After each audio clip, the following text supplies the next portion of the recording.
suffering from the inability to control their inner life, the fear of being out of control, and almost wanting to drown that fear so they can live in the illusion that they are in control. Yeah, I think there's a part of it which is, wanting to take this shortcut to a relationship with God.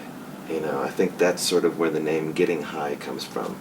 Either you release the need to control your life and give in to some greater power that would direct your ascension or your getting high process. Right. Or you insist on doing it your way, which would be the mechanical, drug way, altered state, in which case you can't outrun the mystical process. And so it's as if the universe continues to say, oh yeah, and throws you down deeper and deeper and deeper. Right. Until you finally get to the point where you can't run anymore. And then your ascension begins. Let's keep talking today. Under the Bridge is this song about, not wanting to have to re-experience certain lows and loneliness and just the common human experience of perils. And people love connecting to a common peril.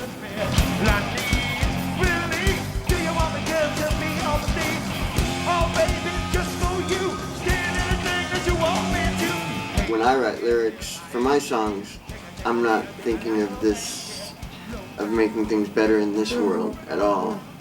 But I am thinking of making things better in other spiritual planes. People make the association that in order to be a really good rock star, you have had to endure a lot of psychological pain. You just know the whole process of a child looking up to a rock star, and the rock star being something to him that subconsciously he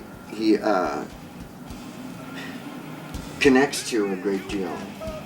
Yeah, I just know it's a really healthy process. All over the world, people are listening to right now. I feel that the person that I am to somebody else who doesn't know me, the person that they think I am is an equally valid person as the actual person sitting here right now. Like, I think that it's equally as real as me sitting here. Do you feel that the band is your family? Would you say that's Yeah. the bond you have? Yeah, because I kind of think of that as being the center of my life.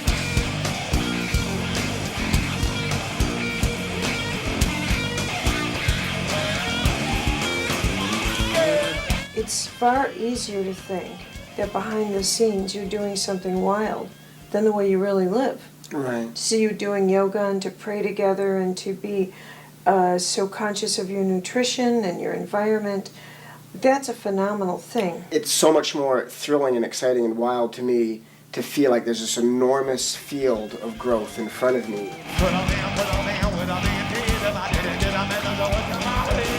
You're very devoted to your daughter, Clara. I've got to be there for her because I'm her father and I'm the only father she'll have, and she's a kid and I've got to be there no matter what. And so that sort of unconditional giving no matter what, which I feel is, one of the most basic, important spiritual principles of a way to live, has totally influenced me as a musician. How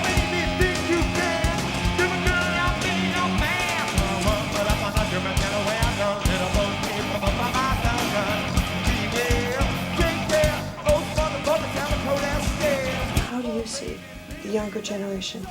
There's no space for kids to think and to be No time, is that what you mean? space, not just time, but space in the air. There's all this information flying around. Excellent. And there's no room for kids to think, to develop their own personalities. Hurt me, you can't hurt me.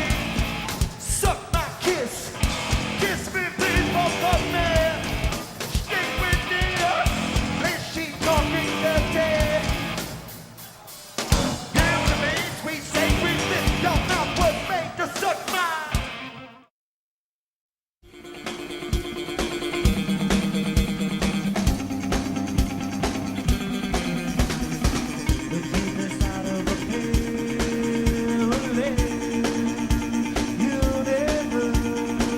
intrigued with how thought creates form Right. and how form influences your thoughts. Yeah. So I watch that dynamic of spiritual alchemy in people. So it excites you and you get. Yeah, well, you know, when I do readings on people, when I do a health evaluation on you, what I'm looking for, quite frankly, is where you have invested your spirit into physical matter and how much it's costing you spiritually, and the wise use of your spirit. I'm not a voyeur. You know, I don't go around and scan people. Right. To be honest with you, I'm not interested Yeah. in doing that any more than you are singing in every corner of every room you walk into in your life. Where my help is most beneficial is at the stage in which you are actually developing the illness. Because I'm able to say, I'll tell you where you're losing power, and I'll tell you where, and I'll tell you why. And if you can shift this won't, the likelihood of this happening is reduced dramatically. You see yourself retiring soon, or? No. Okay. What about other ambitions? Being more at peace with myself so that I can be more at peace with all the people that I come into contact with, and not destroy relationships with all of my fucked up character defects. I also want to be a dad. You know, I just like the kid. It's baby time. I like to, you know, spend time with kids and have a place to give that unconditional love and do the family thing, have the unit, you know, feel the joy of, you know, we're a little team here. And, you know, I know it's harder than it sounds. It takes a lot of work.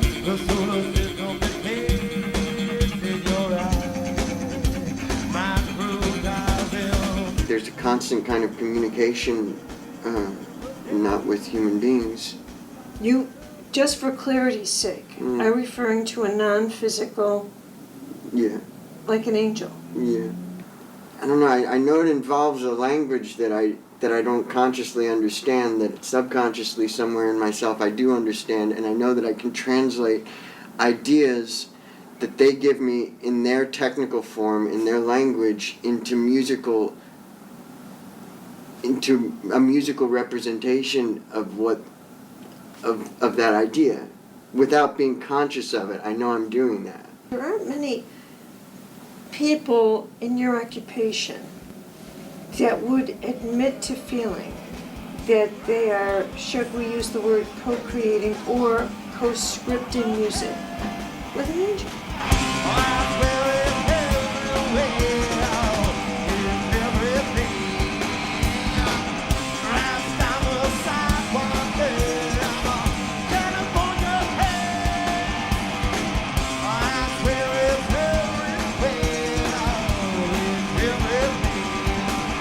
What's your spiritual practice like? Mine out like my discipline? Yeah. At the moment, I meditate twice a day. I pray every morning. I pray every night. I pray before and after every show that I play. I pray before I eat, but only when I'm by myself. What would you define as the difference between prayer and meditation? I would say that prayer is talking to God, and that meditation is listening to God. People don't realize that there is a phenomenal spiritual difference between a promise and a vow. Right. A vow is something that is a promise that goes vertically, and a human promise is a horizontal thing that can be negotiated. I don't think people know the nature of the sacred and how intimate that role is in someone's life, that you do truly have an angel.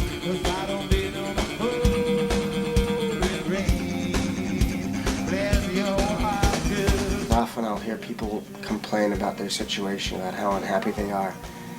But they really, it's like, for them to want to change, they have to completely surrender to the unknown. And say, okay, I'm gonna, whatever it's gonna be, I'm gonna change, and I'm gonna go into this risky place. People want to grow consciously, but they want selective consciousness. Yeah, they want it so it doesn't hurt. Yeah, and you know, they want to sort of, well, I don't want this to change and I don't want that to change. And what I've realized is that people are frightened of God more than anything else, because The belief is that as you pursue spirituality, it's going to cost.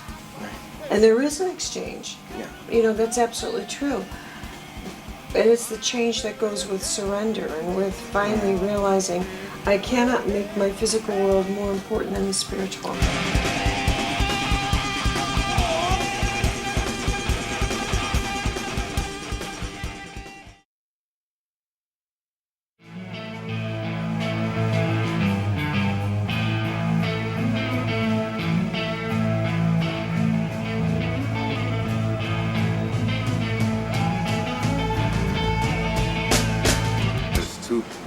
Two parts to being human. You know, there's two people in every one of us. There's the ego, which you just described, which is the part of us that believes that who I am is what I have, what I do, what others think of me, how much better I am than other people, and it's like living in all these low frequencies. And then there's the other part of us, the higher or the sacred self, that says, I don't care whether I win or lose, whether I'm better than anybody else, how much I have, all I want is to be at peace.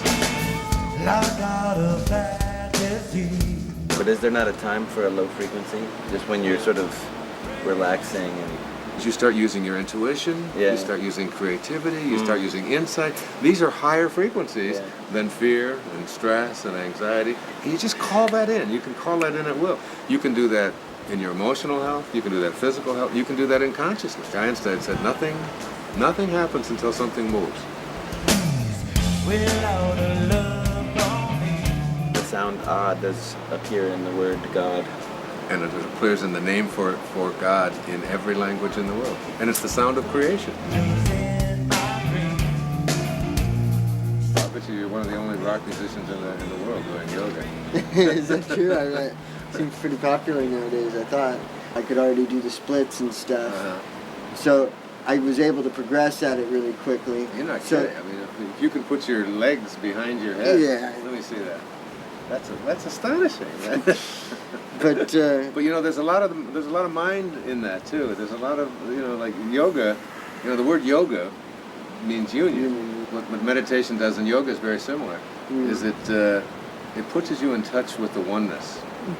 You know, it's like you can't divide silence. You cut silence in half as many times as you can cut it in half. You can. It's indivisible. When I find my peace of mind. There's an old Zen proverb that said that it's the silence between the notes that makes the music. a note that occurs after 20 seconds of silence is not the same note that would have occurred before the 20 seconds if you just heard the note at 0 seconds. You know, the note that occurs to 20 seconds or the note that occurs in 40 seconds, those are new notes. You know, those are notes that are created out of the silence. Out of the silence, and the silence is part of the note. And in the silence, in that case, obviously, if it's the note lasts for 1 second and the 20 seconds is the silence, then the 20 seconds is a bigger part of the note than the note itself. That's exactly right. Yeah. You gotta let it be. I feel so. Where I go, I just don't know.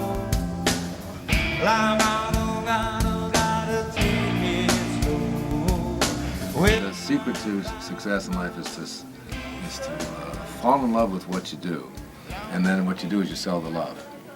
You know, and that's what you're doing up there. You're really not selling music. You're selling your love. We're in love with the music and each other and what we create is very special. And that really comes across. There was a real strong sense of love. I mean, there were people, you know, like putting their fingers up in the air and flashing the metal. Right. Flash the metal. Right. I've got 8 children. Do you really? 6 daughters and 2 sons. You are a 6 stud. beautiful daughters. Yeah, well, I got them. It's all my pleasure. My wife is